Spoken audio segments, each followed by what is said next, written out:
So hello everyone, as you already know, this is Gayathri and in this video we are going to discuss about the topic force and laws of motion. Before entering into the topic, let's have clear understanding about what is called as force.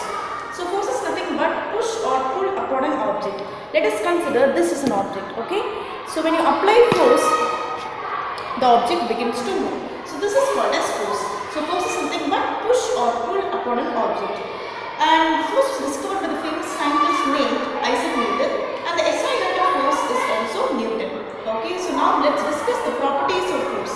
So first property, if the ball, let us consider a ball. Okay, the ball is at a rest position. Okay, so when the ball is at rest position, we need to kick the ball so that the ball begins to move.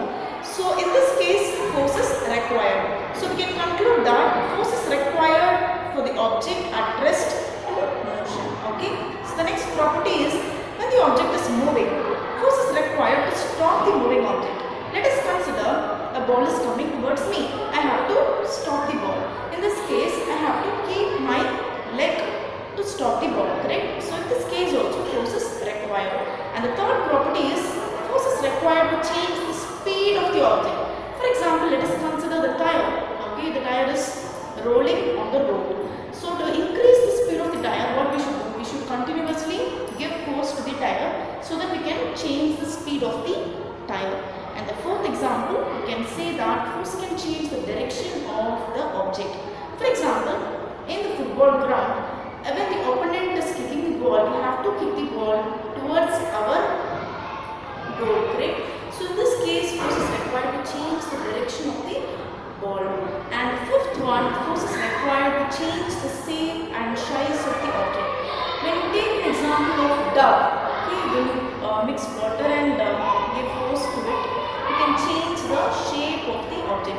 So the five properties of force are: force is required for the object at rest to motion, force is required to move an object to rest, force is required to change the direction of the object, force is required to change the speed of the object, force is required to change the size and shape of the object.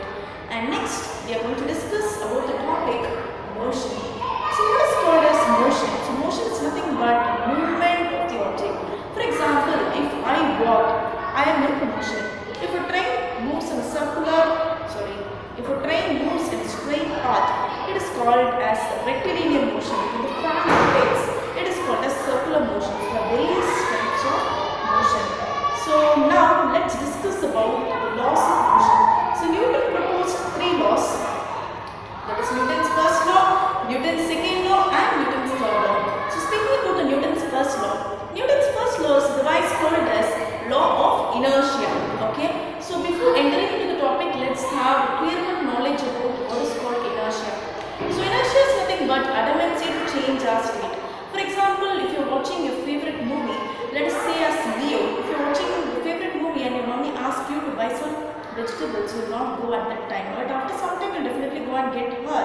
So that is called as inertia, adamancy to change our original state on that particular instant time. After some time we will definitely do, that is called as inertia.